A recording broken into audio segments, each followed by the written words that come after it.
Good morning and welcome. This is it's not going to be a long video, this, although from coming from me you probably find that very difficult to believe. Do you know something? I could hardly believe it myself when I thought about doing a short one. I've got a nice hot cup of coffee, and what I'm going to do, I'm going to demonstrate the Bsr Ua 8. This is the one that I refurbished last night, and hopefully, I'll zoom in, and hopefully it will work okay in the demonstration. Let's see. I've got it connected to my Variac with 240 volts going into it.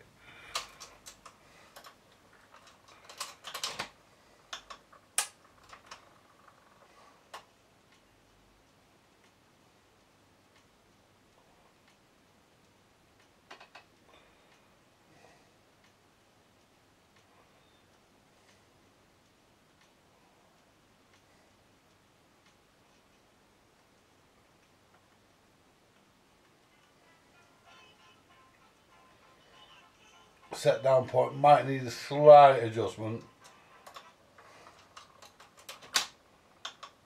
There we go, look at that.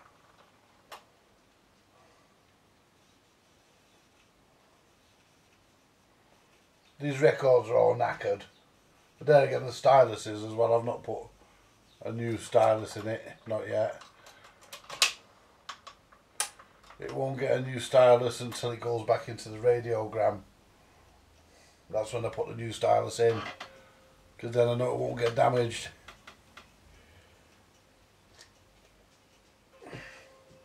But it took me a few hours last night to sort this out, and I think it's the most, I think the video I did is the most oh, Scraps has come to say hello. Hello Scraps, come here then, yes. I think this is the most comprehensive video of the UA8. I don't know of any other, but I could be wrong. Look at that, how smooth that is. I think this bar's a bit further away than it should be. That should be a bit nearer the middle. The control arm, should I say. But you know, might have been moved too far at one point, but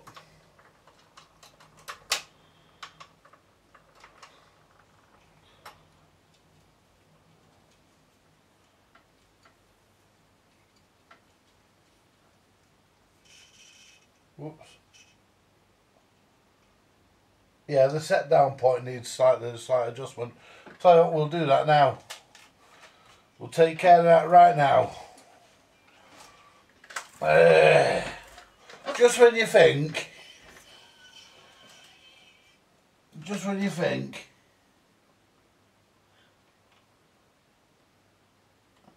is that, let's just see if that drops down where it needs to be. Oop, that's too far out, it goes the other way.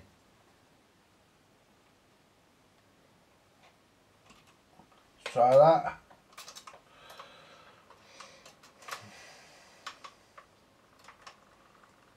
There you go. I wonder if that has been stressed.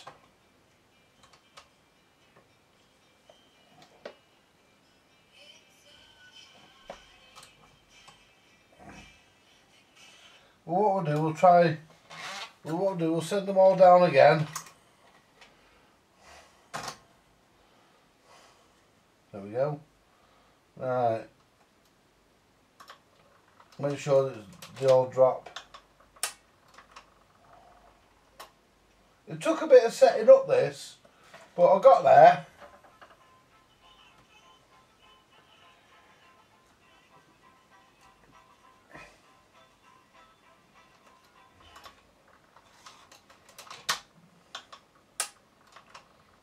And the idler's got plenty of, look at that.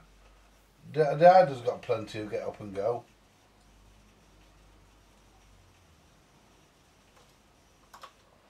Yeah, the beginning of that record's really carved up and that's why it hisses. Yeah, that's dropping on the way it should now. Look at that, nice and smooth. Right, like a Swiss watch, folks.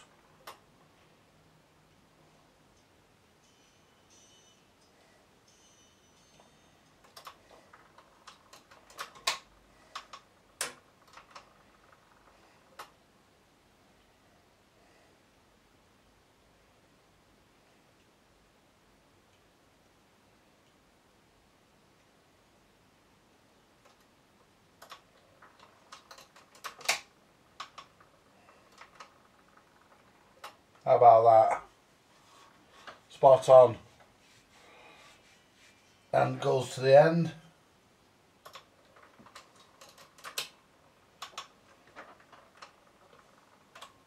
There we go. All the speeds work. Let's turn this on. There's 78, and look how smooth it is. 45, 33. Neutral and 16. Spot on that. Really happy with that, folks. And that is all lovely and smooth. Got a bit of shit on the side there. It needs to be. Suppose that a fucking hole or a bit of rust. Doesn't matter, you won't see when it's in the machine. Oh no, there's one on that side as well. They're fucking like little holes, aren't they? Yeah. There's probably two on the other side and all. Yeah, there is. They're meant to be there. I've been trying to scrape them off. There we go.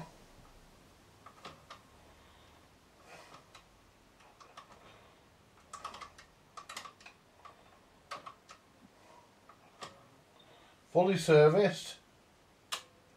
Look at that, beautiful.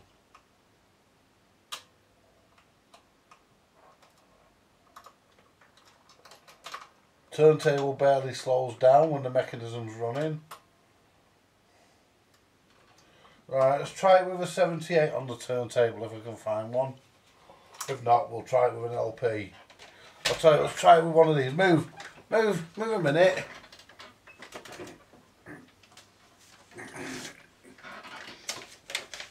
Let's try with one of these. Because I've got these for testing.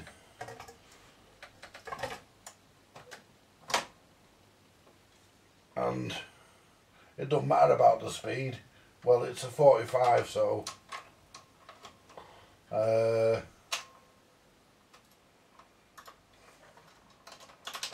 we go, look at that.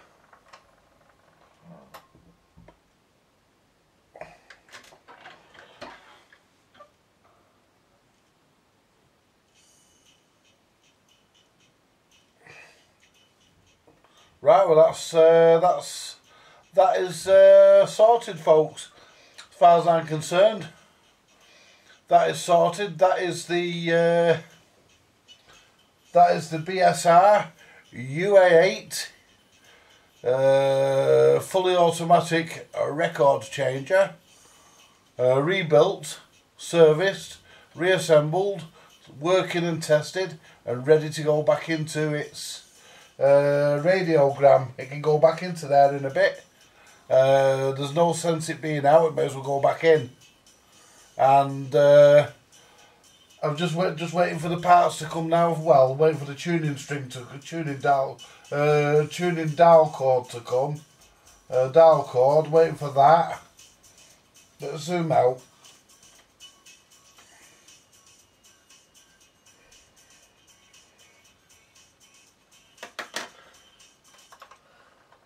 I'm waiting for the dial cord to come for this, and there's a couple of capacitors I want to change, and that's pretty much it with that. I mean, there's not really, I mean, and look at this as well. Look, The mat's still supple, look. I mean, I turned it over because it was a bit crappy on that side, but look at that. It's still dead flexible, it's not fucked. Put it in neutral.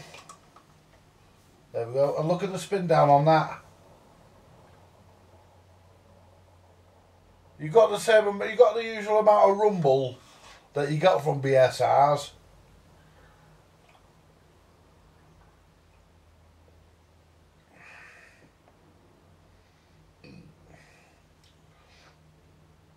But I think there's no armrest either. But there were only a piece of wire, a piece of stiff wire. I reckon I can make one. Anyway, so we'll give that a go. Find a piece of stiff wire that I can that's pretty malleable, that I can bend without it being too soft or too brittle. But yeah, I am really. I was going to show you a 78, but I haven't got one to hand. Oh yes, I have. Wait there a minute. Move!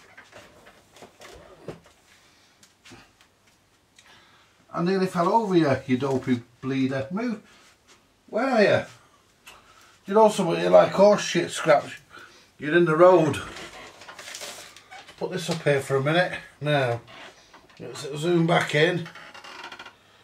Right. There's not much point me telling you what the 78 is, because you won't hear it. Mind you don't know, you might. Down there, that across there, speed 78, turn the stylus over, there we go. Yeah, that 78 go plop, yeah, that go plop then.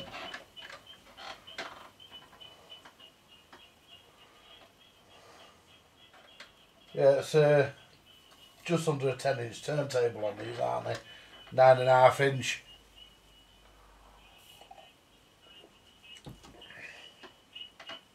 That's what I was feeling around there for.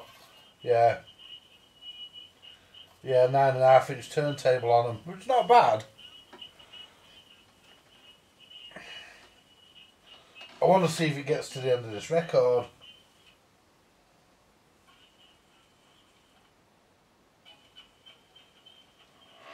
Without it rejecting. But I mean, admittedly, I'm not bothered if it doesn't, because these records were never meant to be played on these. Down, go on, go and lie down. It's too early. He's mithering for his lunch. It's too early. Go on out. Out. It's too early.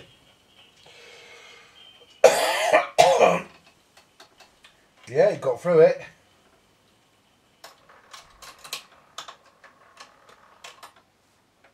There we go. And that concludes.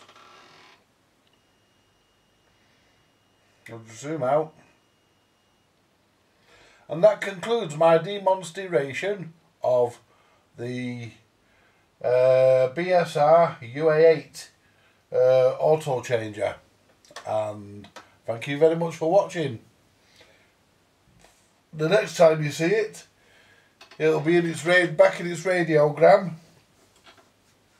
Be back in its cabinet, doing the job it was meant to do, and doing it the same way it did when it left the factory. It'll do it it'll do the job no better or no worse. It'll be as good as it was when it left the factory all them years ago. I mean the aim here, the intent here, just quickly, the intent here is not to make them better, because you can't make them better. I mean, they were as good as they got. I mean, we all slag them down because really I'm a Garrard lover. I always have been. I love Garrard stuff. But it's still here. Admittedly, yeah, it's a BSR, but it's still here. And it's got the original full-fi cartridge. And the cartridge even still works, believe it or not. I put my meter on that cartridge while it was playing a record last night, and the actual voltage peaked at 9 volts. Believe it or not. Sorry, 8 volts. on a high passage. So there's plenty of output left in the cartridge. And, you know, it's really, you know, whoever gets this after me, going to be getting themselves a really, nice radiogram. I really think so. You know, there's a couple of things I want to do on the cabinet, not much, because the fella said that the fella said that the paintwork, the polished surface was a bit knackered, but it's not. It'll come with a good buffing and polishing. It'll come up. I admit it's got a few scratches, but then again, so have I. And I'm 52. I mean, this thing was made in 1959, or well, these came about in 1959, didn't they? Between 57 and 59, these UA8s started to put in an appearance about then. So 1959, and whoever gets it after me is going to be getting themselves a really good radiogram. I'm not doing all the capacitors. I'm not going to get too much onto this yet, but I'm not doing all the capacitors in this because there's no need to. I'm just changing. I think there's 2 or 3 electrolytics. I'm changing those. I'm not changing the main smoother or filter, as some people call it, because there's nothing wrong with it. There's no hum or anything, so that's working fine. So I'm leaving it. So that won't be getting changed. I'm not changing. There's a couple of. I think there's a couple of wax ones and 1 or 2 wax ones in there. They'll be getting changed. But other than that, I'm leaving it as it. I'm leaving it actually as it is. I might touch up the alignment. I'll check the alignment and maybe touch up the alignment if it needs it. Give the dial glass a clean. Very carefully so I don't rub the writing off. I did that once. I did that once with a Bush, and it was a Bush VHF something. I can't remember the full name of it. Anyway, it was when I first when I first had to go actually restoring a radio rather than repairing one. Hang on. It was the very first time I had to go restoring a radio instead of just repairing one. I did the chassis and then I thought I'll do the cabinet, and the cabinet come up lovely. And I washed the dial glass in and all the writing come off. I thought, oh you bastard, all the writing come off. Anyway, luckily I knew a guy. And I went round to this guy who I knew, this friend who I knew. And I knew he liked his old radios. I said to him, I said, listen, I said, you haven't got... there was a guy called Morris who's sadly passed away now. I said, Morris, I said, you haven't got a scrap bush in your stuff, have you? So anyway, he says, is this what you're after? And threw this radio at me. So, you know, well, threw it to me. And I caught it and I looked at it and I went, yeah, that's exactly. But the one I got off Morris, it actually had a brown dial glass instead of the red one. Brown. It was brown on gold brown with gold lettering, instead of where mine was red with white lettering. But that didn't make any difference. And the cabinet on Morris's was shot, and the chassis was shot. I tried to actually swap the valves and stuff, try and get anything out. I couldn't get much out of it, so I weren't bothered about that. I nicked the glass, and I put the glass in mine. He saved the day. But I sold that radio to my ex-mother-in-law. She's gone now and all. And she had it for years. I think she had it sat under her telly or next to her telly. She had it for years. And I think I charged her about 15 quid at the time for this radio. But it was a good radio. It lasted her a long time, and I don't know who's got it now. Or whether it's been recycled, I don't know. But somebody will have ended up with it. No, I didn't, but then again, I didn't bother with her for years. After I got divorced, never really bothered. For seeing her in the street, I'd say hello, but that was it. Anyway, another matter. Getting off the subject. Basically, this is done. That's about to be done. And I'm going gonna sort out the cabinet. I'm not gonna use the word tart it up because that just sounds like you're doing a quick job for a quick buck. I don't. I do the job properly. If the job requires a proper job, it gets a proper job. If the cabinet requires restoration, it gets done. But I think this is good enough to, with a good polish, I think this is good enough to go as it is. I've not made my mind up how much I want for it yet. I've not decided that. But the radiogram cost me 30 quid. Plus I've got to allow me time. But whoever gets it for servicing and stuff, but whoever gets it, no matter what I want for it, whoever gets it, they're going to get a machine that'll last them another 30 years, and that'll last them another 50 or 60 years. I mean, you can't go wrong at that. You know, it bugs me really, because why can't they make stuff like this today?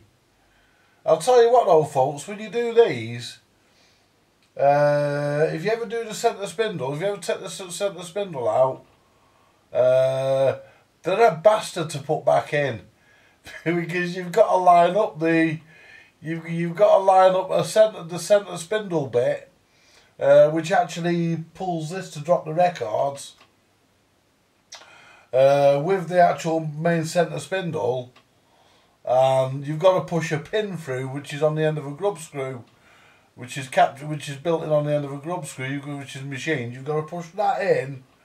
You've got to line all that up. But I found a quick way of doing it. I found an easier way. What I did, I lined up the hole here. I lined up this with the hole in the spigot. And what I did, I tightened the first grub screw. I used one of my pointy things that I normally have knocking about. One of my solder tool things that I normally have knocking about to hold it while I put it into alignment, and then I just nip the first screw up. That's the easiest way of doing it. And then all you've got to do then is put the grub screw, put the screw with the built-in bar on it, put with a pin on it. You put that in, and you push the. You just jiggle the inside. You just jiggle it from the bottom until it drops in. But that's the easiest way, and making sure that moves at the same time like it does now, with the springiness, and making sure it moves up and down as well when you press it down. You know, and that's how I did it, and I found it quite easy that way. But I had to have this out again. And last night when I put it in, I never thought of doing it that way. It was only when I had it out again earlier, because it was dropping. It would drop 2 records, and it would drop none, and it was being a real nuisance. And anyway, I took this out and give this a bit of a service and a bit of a clean, a bit more of a thorough job than what I did last night. Anyway, I put it back together. It seems to be working now, and but that's how I did it. Spindle in, first screw in. Second screw, line it up, tighten it up, put the second screw with a pin in it, and you're done. Just line everything up. Pain in the ass to fucking do if you do it the other way around though. You leave everything loose, it's a real bastard, but it gets done. Anyway, I'm going to leave it there, folks, and thanks for watching. And there is more to come later, like yon chassis here, that's going to get done. And I've already heard the sound that comes out of that radio, and it sounds really nice. It's there's no issues with any of the valves as far as I'm aware. It sounds really nice. The only issue you tend to get with these old receivers with FM on them, the only thing you tend to get is a weak FM valve. The ECC85 tends to go weak on them, and I'm not sure if that's happened with this. I won't know that until I put it back together after I've done the capacitors I want to do. So I won't know that because I couldn't really get a lot on FM, but there was no aerial in it either. So you know, that could have hindered it. So when I've got it all done, I'll get an aerial in there. There should be a built-in aerial in the cabinet, but I don't think there is on this. But what I'll do, I'll put one in. I will actually install one I need to make a new back as well. The back's missing, so I need to get a piece of hardboard and make a new back for it.